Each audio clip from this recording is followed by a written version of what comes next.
Kwa hiyo hapo nilikuwa kwenye upande wa nini? Kwenye upande wa sadaka.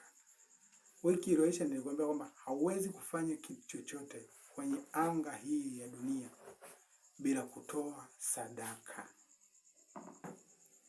Wakati mwingine tunatoa sadaka ambazo hazimgusi Mungu. Na ndio maana tumekuwa tukitafuta majibu. Kila leo tunahangaika kutafuta majibu. Hatupati. Ni kwa sababu tunatoa sadaka ambazo hazimgusi Mungu wala hazimpendezi Mungu. Na linapotokea jaribu, basi ukuta tunaanguka kama vile sisi tunaanguka kutoka juu, kumbe tumeanguka kutoka sehemu ya kawaida. Na kipimo cha mtu mwenye imani ni majaribu. Majaribu yanapokuwa yamekufikia, basi hicho ndicho kipimo chako cha imani yako.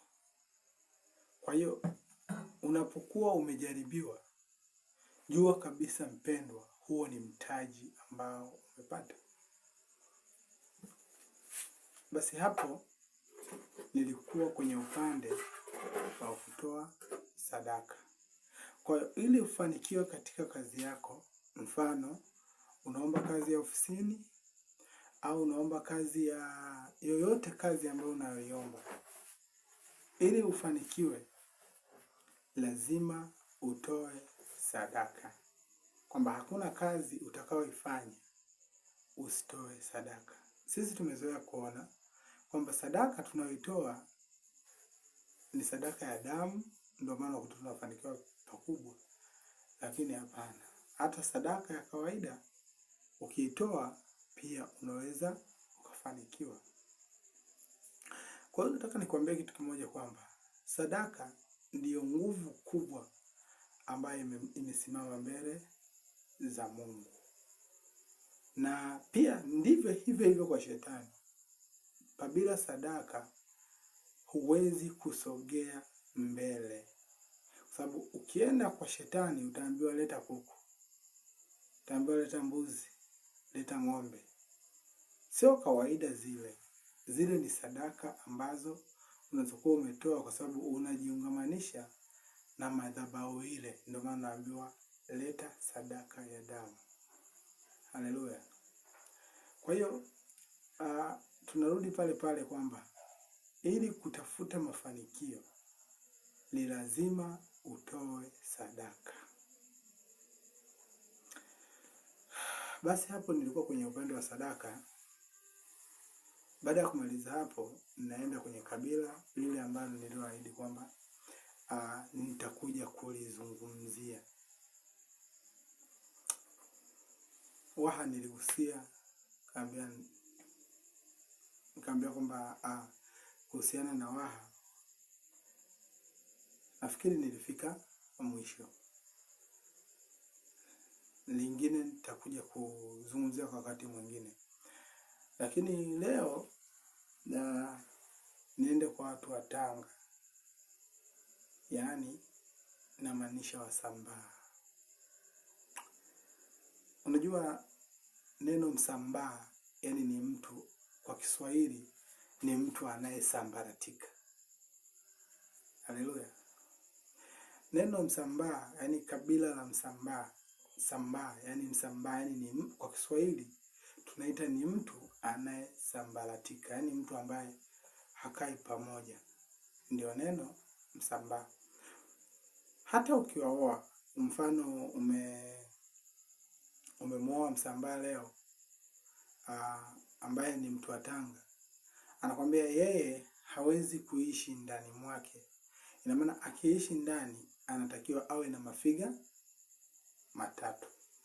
Yaani figa la kwanza leo linaivisha mboga, figa la pili leo linaivisha ugali, figa la tatu leo linaivisha chai. Kwa hiyo unapokuwa umemuoa Msambaa, haleluya. Unapokuwa umemuoa Msambaa, ina maana umeoa baadhi umeingia baadhi ya minyororo ya wanaume. Sio kwamba sitaki, sio nasema kwamba usimuoe Msambaa, hapana.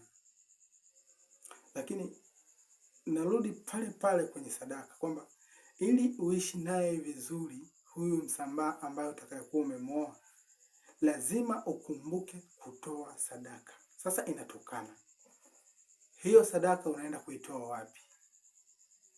Unaenda kuitoa kanisani au umejiungamanisha na madhabahu nyingine ya upande wa pili? Unaweza kujikuta labda wewe uliyeoa, labda wewe ni Muislamu, aidha wewe ni Mkristo, lakini umempata Msambaa kutoka Tanga, umemuoa. Kumbuka kabila lake ni Msambaa. Ina maana wewe utakayekuwa umemuoa huyo Msambaa, ina maana siku anaondoka usishangae, kwa sababu kabila lake limeashiria kuondoka kwake, yani sio kukaa. Yani kabila limeashiria kuondoka kwake. Haleluya. Na ndio maana leo nimekuja kulizungumzia hili kabila kutokana neno Msambaa liko katika nyakati mbili tofauti. Kwa hiyo leo niko kwa Sambaa Tanga kabisa huko. Korogwe pale, Lushoto, Tanga. Kwa hiyo leo niko na Wasambaa, niko na Wasambaa. Kwa hiyo pia, lakini na wao pia wana sifa zao. Kwanza kabisa ni wafupi. Of course wanajali sana, lakini wanajali pale unapokuwa na pesa. Mfano kama umemuoa Msambaa na unaye ndani, bila pesa Msambaa huwezi kuishi naye. Kwa sababu kama nilivyokuambia hapo mwanzoni, Msambaa anajali mafiga matatu. Yaani mafiga, yani unatakiwa mtu uwe na mafiga matatu. Siongei kwa sababu natania, hapana. Mimi nahubiri injili ya Mungu. Lakini pia sikukatazi kumuoa Msambaa, hapana. Na ndio maana nakwambia ziko roho ambazo ukimuoa mwanamke huyo inatakiwa ukumbuke kuzivunja bado mapema. Mfano, unaweza ukamuoa hayo mafiga matatu ukamkuta sio yeye. Labda kwanza ana jini kahaba ambalo liko kwenye mwili wake, ambapo inatakiwa uwahi kujua ya kuwa huyu mtu kweli ana jini kahaba au hana jini kahaba. Halafu kisha ukishajua hayo, lazima ujue ni namna gani unaweza ukafanya ili kumpigania mke wako ili asilete yale mafiga matatu.